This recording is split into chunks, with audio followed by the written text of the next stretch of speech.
جی نہال ہاشمی صاحب، یہ سب سے بڑا چیلنج معیشت ہے، اور معیشت میں بھی ہم نے یہی دیکھا ہے کہ ایک دوسرے پر جو ہے وہ الزامات لگتے ہیں، کہا جاتا ہے کہ آپ کی وجہ سے خراب ہے، آپ کی وجہ سے بھی خراب ہے۔ شہباز شریف صاحب نے فلور آف دا ہاؤس پہ پیشکش کی، اور ابھی بھی انہوں نے ریسنٹلی بھی ویسے بات کی، انہوں نے کہا ہے کہ میں گھٹنے بھی پکڑنے کو تیار ہوں اگر ملک چلانے کی جو ہے وہ بات ہو۔ کیا کوئی بات چیت ہو سکتی ہے؟ کیا کوئی ایسا میثاق ہو سکتا ہے حکومت اور اپوزیشن کے درمیان معیشت کے اوپر؟ رحمان دیکھیں، پی ٹی آئی اور گورنمنٹ مخالفت میں ہم ملک کی مخالفت نہیں کر سکتے۔ ہمیں سب سے زیادہ عزیز اپنا ملک ہے، اس کی سلامتی ہے، تو ہم کسی حد تک جا سکتے ہیں۔ اگر ہم اپنے بیرون ملک لوگوں سے ہاتھ ملا سکتے ہیں جو پاکستان کے در پہ ہیں، تو ہم اپنے لوگوں سے بھی ہاتھ ملا سکتے ہیں پاکستان کے خاطر۔ آپ کو یاد ہوگا کہ جب مڈل ایسٹ کرائسس ہوا اور پاکستانی ٹروپ بھیجنا تھا تو محمد نواز شریف صاحب نے جوائنٹ پارلیمنٹ بلایا، ہم بھی اس میں تھے، اور وہ بیٹھے رہے، اور ایک ایک شخص، ایک ایک پارلیمنٹرین کو یہ اختیار دیا گیا کہ آپ آئیں، اپنی بات کریں، اپنی تجاوزات پیش کریں۔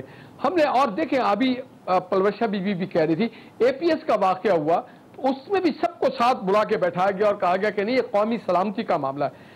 مگر بدقسمتی سے جو اوصاف میاں محمد نواز شریف میں بحیثیت لیڈر آف دا ہاؤس تھا، وہ آج عمران خان صاحب میں دور دور نہیں ہے۔ کبھی بھی نواز شریف صاحب نے اوئے توئے کر کے بات نہیں کی، عزت و احترام سے عمران خان صاحب کو ساتھ بیٹھاتے رہے۔ قوم کا مسئلہ تھا، پلوشہ نے ٹھیک کہا، جب 2008 میں سوات کا معاملہ تھا تو ہم سارے قوم جوڑ کے بیٹھے تھے اور اس پہ ہم نے قابو پایا تھا۔ اب سوال یہ ہوتا ہے پاکستان کی معیشت کا۔ دیکھیں، ہم یہ ایڈمٹ کرتے ہیں کہ ہر دور میں آئی ایم ایف کے ساتھ ہمارے معاہدے ہوئے، مگر یہ کریڈٹ اسحاق ڈار صاحب کو آپ کو دینا پڑے گا کہ انہوں نے کمپلیشن کیا تھا۔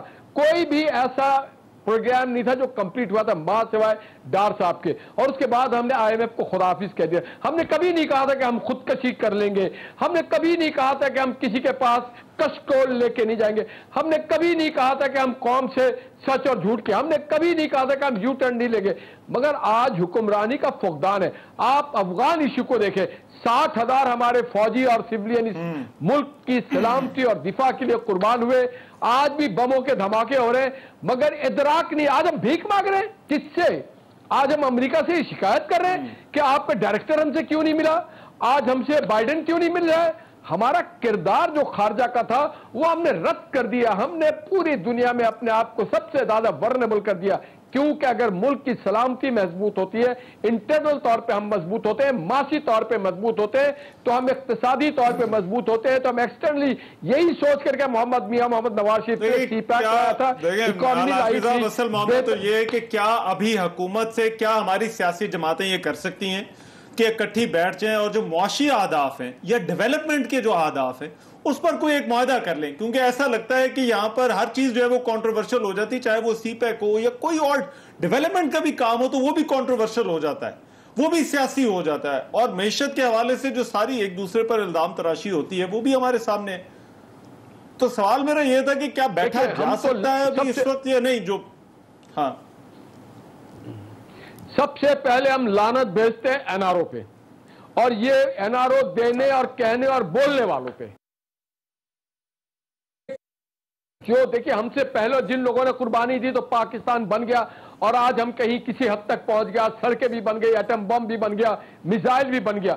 قوموں نے قربانیاں دی ہیں، ہم پاکستان کی خاطر بیٹھیں گے، مگر آئی ایم ایف کی ڈکٹیشن نہیں لیں گے، آئی ایم ایف کا بجٹ پیش نہیں کریں گے۔ نواز شریف کے دور میں 9 روپے کا بجلی تھا، آج 20 روپے کا بجلی ہے۔ ہم چنندہ نمائندوں کے ساتھ بیٹھ کے بات کریں گے، یہ نہ ہو کہ پیپلز پارٹی، کاف لیگ اور مسلم لیگ آپ بتائیں اس گورنمنٹ کے پاس اپنا کون سا؟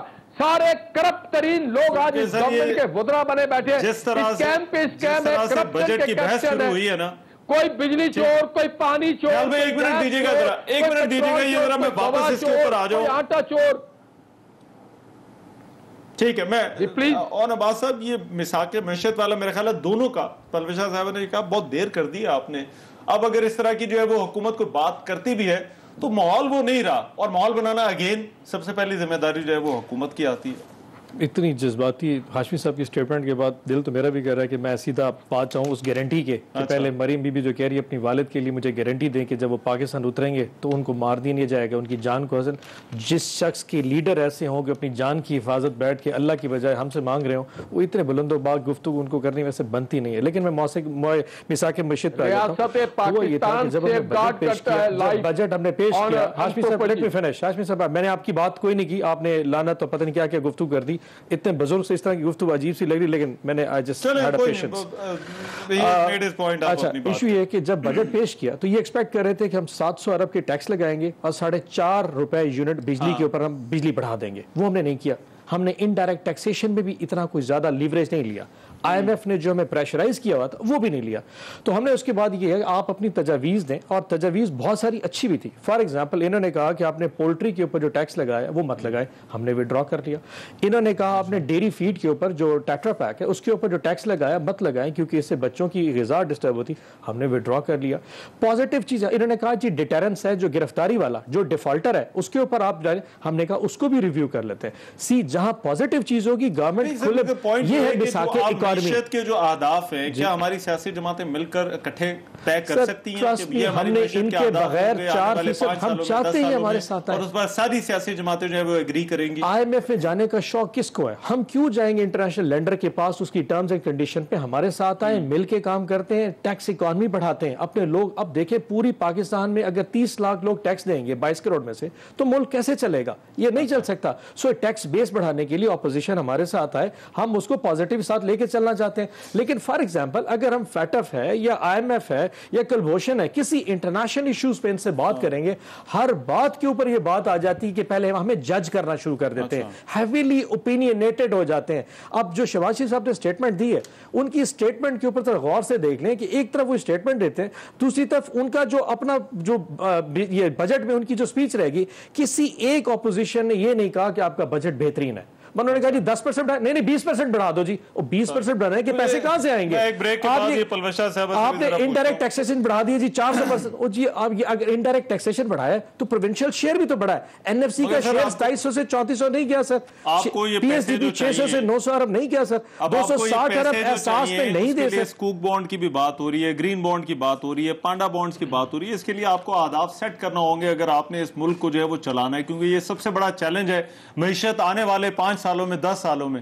میں ذرا ایک بریک کے بعد ذرا اسی پر ڈسکشن جاری رکھتے ہیں.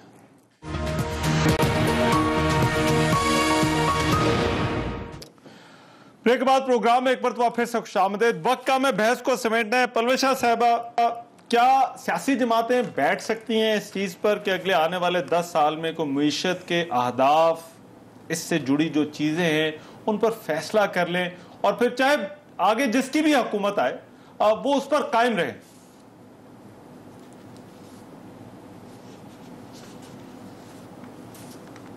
دیکھیے اس میں کوئی ایسی مشکل نہیں کہ اس سے بڑی بڑی باتیں ہو چکی ہیں, اور اپنے جو ہمارے اختلافات ہیں وہ اپنی جگہ رہتے ہیں. الیکشن ہم ایک دوسرے کے خلاف لڑ سکتے ہیں, لیکن ان معاملات پہ ہم اکٹھے ہو سکتے ہیں. لیکن بات یہ ہے, دیکھیے ابھی یہ اون عباس صاحب ہمارے ساتھ سینٹ میں ہیں, یہ احترام سے بات کریں, ہم انہیں احترام سے جواب دے رہے ہیں.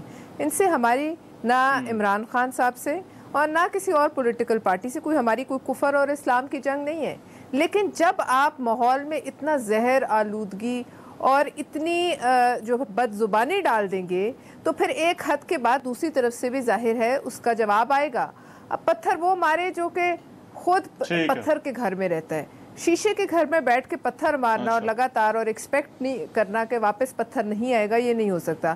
لہٰذا اس ماحول سے زہر اور آلودگی کو پاک کرنا حکومت کا کام ہے, اور مجھے نہیں لگتا ٹو بی ویری آنیسٹ کہ اس قسم کا بہت بڑا 180 ڈگری کے حساب سے کوئی جو ہے وہ یو ٹرن ایکسپیکٹ. میرے پاس ٹائم کم ہے, میں ذرا نہال ہاشمی صاحب سے بھی ذرا فائنل کامنٹ لے لوں. نہال ہاشمی صاحب, بہت مشکل کام ہے یہ. نہیں مشکل کام نہیں ہے, یہ ہم نے پہلے کیا ہے, مسلم لیگ نون نے بھی اور پیپلز پارٹی بھی. ایک چیز ہوتا ہے common minimum national agenda. Common minimum national ایجنڈے پہ آپ بیٹھے, ہر کسی کو اتنا ہی اپنے جتنا ہی باوقار, عزت دار, محب وطن, ایماندار سمجھے, چیزیں حل ہو سکتی ہیں. ٹھیک ہے, یہ سر ایجنڈا طے کیا جا سکتا ہے.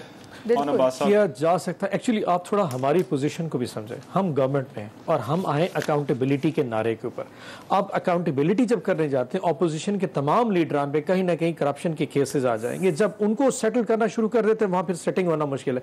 سو جیسے بی بی کہہ رہی ہیں کہ ٹھیک ہے ہم عزت والے اس راستے میں ضرور ہیں لیکن کہیں ہماری کمپلیکیشن. اب فار ایگزامپل شہباز شریف صاحب کی بات لے لی جائے کہ وہ کہہ رہے ہیں کہ میں گھٹنے پکڑنے کی چاہ رہا ہوں. اب ان کے خلاف جب 7 ارب کا کیس آئے گا پھر 25 ارب کا اب دوبارہ نیا کیس آ جائے گا. اب انہی کے ساتھ جب بیٹھیں گے تو ایک ڈیفرنٹ سچویشن ہے. Government is in a very complicated situation. اس نے اپنے ایجنڈا بھی موو کرنا ہے. اس نے کیا انڈیویجولز اور پارٹیز کو الگ الگ نہیں کیا جا سکتا. وہی بات جو ہاشمی صاحب کہہ رہے ہیں کہ کامن ایجنڈا پہ بات ہو سکتی ہے لیکن شخصیات کو ہٹا. اکاؤنٹیبلٹی اور ججمنٹ عدالتوں کا اداروں کا کام ہے, یہ گورنمنٹ کا کام نہیں ہے. گورنمنٹ کا کام نہیں ہے اکاؤنٹیبلٹی اور ججمنٹ, یہ اداروں کا کام ہے. گورنمنٹ کا کام ہے لوگوں کو ریلیف دینا, اکانومی کو بہتر کرنا, خارجہ بہتر کرنا, داخلہ بہتر کرنا, دفاع بہتر کرنا. منیمم نیشنل ایجنڈا ہے, اس پر اتفاق ہو. اور خاص طور پہ یہ جو ایون فیلڈ کے کیس کے لیے آپ برطانیہ جا کے وہاں مقدمہ دائر کر دیں. برطانیہ میں کوئی 2 نمبر